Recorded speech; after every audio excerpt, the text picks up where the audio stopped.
Hello, I'm Irene Radford. I have a number of pen names, including PR Frost, which is the one I used for the Test Non Quare adventure stories.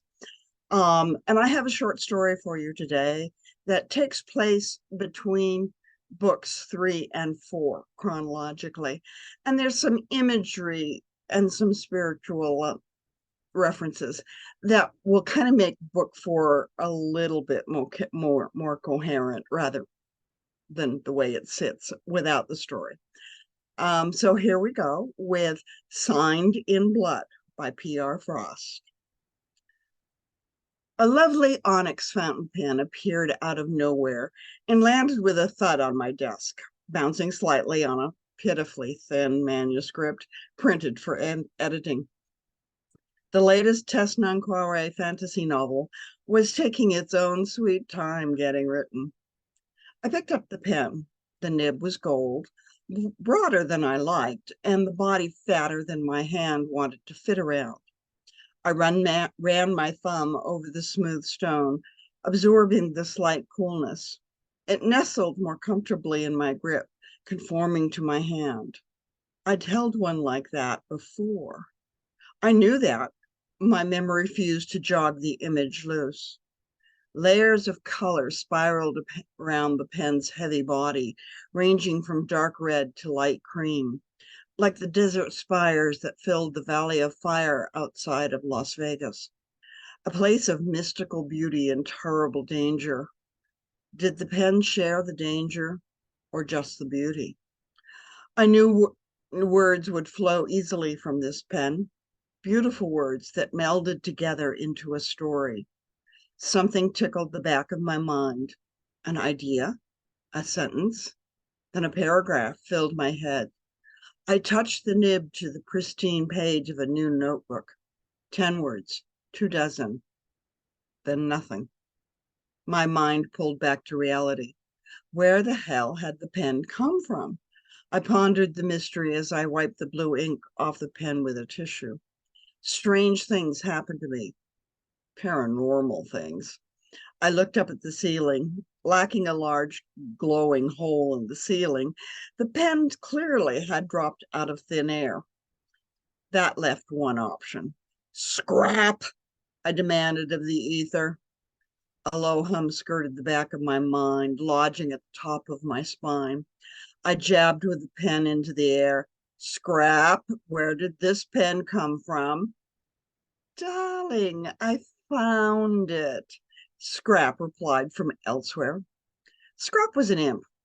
He could transform himself into my celestial blade when danger demanded it. He could slip between dimensions and times. Today he chose demure and invisible. Spit it out, buddy. I searched my cluttered office for a glimpse of his translucent gray-green body. I detected motion. A hint of a barbed tail twitched between an American English dictionary and a French lexicon on the top shelf of my bookcase. I crept away from my station at the computer and latched onto that tail, winding around 2 fingers in a special grip that kept him from popping out into another dimension. Ah, Tess, you didn't have to do that, he cajoled, trying to yank his tail out of my grasp. I held firm. Tell me about the pen. Where'd it come from? I told you, I found it. Where? I tightened my grip as Scrap tried to slither up my arm to my shoulder. Cuddling won't persuade me to relent, I told him firmly. Finally, he crossed his arms and pouted at me from the edge of the bookcase. I could almost see the book covers through his half-present body. The blue and black leather bindings faded and brightened with Scrap's attempts to disappear. Nowhere you'd want to look. If you found it, then it's more than a fancy pen. I looked down at my opposite hand. It still held the pen. Hadn't I put it down? Who dumped it and what was it used for? I looked beyond the graceful lines of the onyx and the tiny slit that revealed the empty ink reservoir. I drained it, writing my feeble paragraph. Tiny flecks of rusty brown stained the gold nib. I'd wiped it clean. I knew I had. Um, Great. Dried blood. Someone had used the pen to sign in blood. I'd done that once. Blood contracts were irrevocable. The details of signing the contract poured back into my mind. The pen, this pen, I had used it. Someone or something had buried that memory pretty deep, so I wouldn't surface easily or often. Probably me, my blood on the nib. Well, you see, darling, the powers that be don't like to use a pen more than once, in case the blood mixes between two clients and there's crossover in their contracts. Scrap explained in a gush of words, straight words.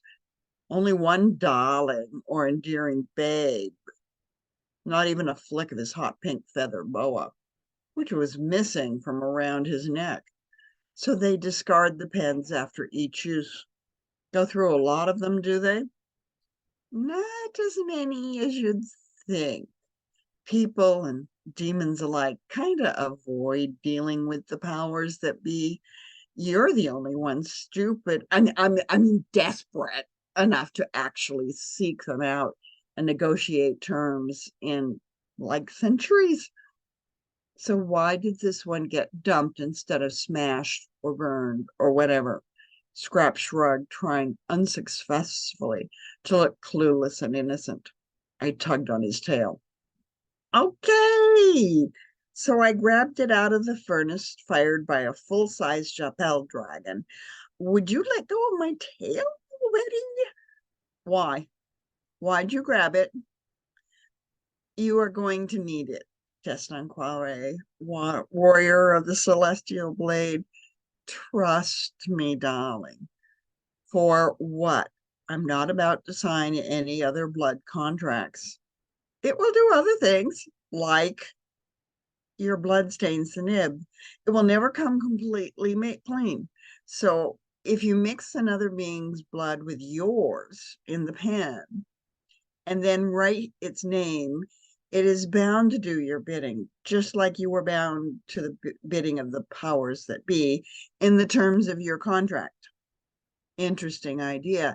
But first, I'd have to draw blood from someone I really didn't like. I wouldn't do something like that to a friend or even a casual enemy. Well, the nib is pretty sharp. I bet if you stabbed someone with it, you'd draw blood. I might with a human. I doubt that itty bitty nib would penetrate demon hide. Bullets shot from an AK-47 won't penetrate demon hide. If I'm close enough to a demon to stab it with a pen, I'd rather just use you in blade form to take them out. We've killed a fair number of demons in our day. That might not always be possible. And for the rest of this story, you will find it on Bookview Cafe. Thank you for listening.